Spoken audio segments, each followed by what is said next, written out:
Hi, my name's Mark. I'm one of the pastors here at Trillium. I was recently at my nephew's confirmation. It was a lovely service. I really appreciated it. The one thing I noticed, though, was that the focus was on God blessing the confirmant. Like God blessing that young person who was being confirmed.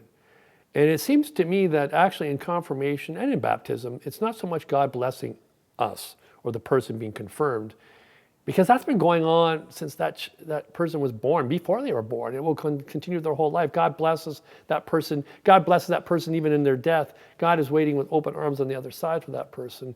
What confirmation is about is actually God blessing through that person.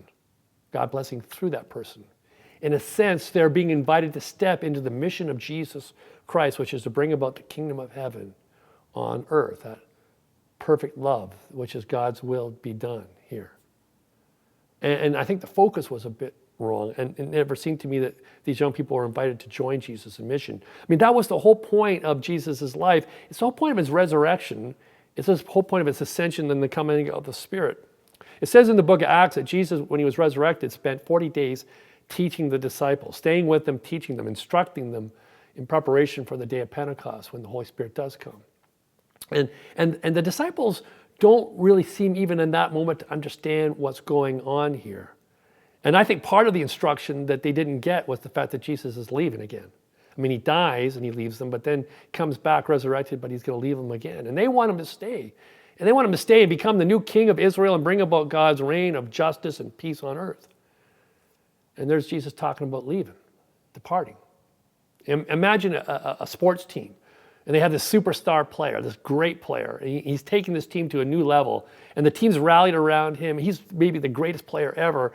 And they're so excited. They're near the end of the season. They know they're going to make the playoffs. They have a chance of winning the league championship for the first time ever.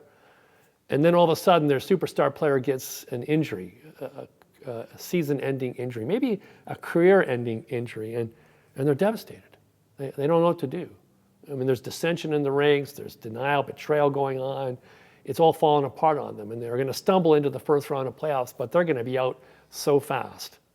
And they're in the dressing room getting ready for the first playoff game, and when all of a sudden, there's the superstar player back. He's lacing up with them. I mean, they're just stunned. They're overjoyed. It looks like he's had a total healing. He looks better than ever.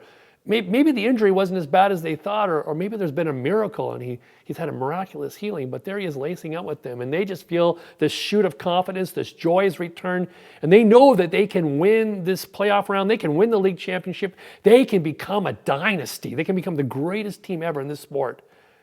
And there's the superstar player lacing up saying, yeah, I'm going to play with you for a bit, but I'm retiring. What? How can you retire? We're just on the verge of greatness. How can you retire? And superstar playing, yeah, I'm going to retire. I'm just going to go out and live in obscurity. I'm done. But I'm going to send to you, when I leave, the spirit of the genius of the game. And that spirit's going to come to you, and that spirit's going to teach you to play at the same genius that I play at. And you won't need me anymore, at least in the way you think you do. You're going to be able to step up, and as a team, you're going to play brilliant, and you're going to create a dynasty. And you're going to extend that dynasty to the next generation. What we realize at Trillium is that we're now the next generation. And the same teachings that Jesus brought to those first disciples belong to us. We would prefer to have the superstar player here with us, but in fact, the offering for us is to present ourselves as a holy living sacrifice, as a vessel, an instrument that God can use to send out the blessing of the Spirit to others, to bring about peace and joy to the world. I mean, that's the only option, is that we ourselves will be given the same genius to step up and play the game of love, perfect love, with the same intensity and understanding that Jesus himself played.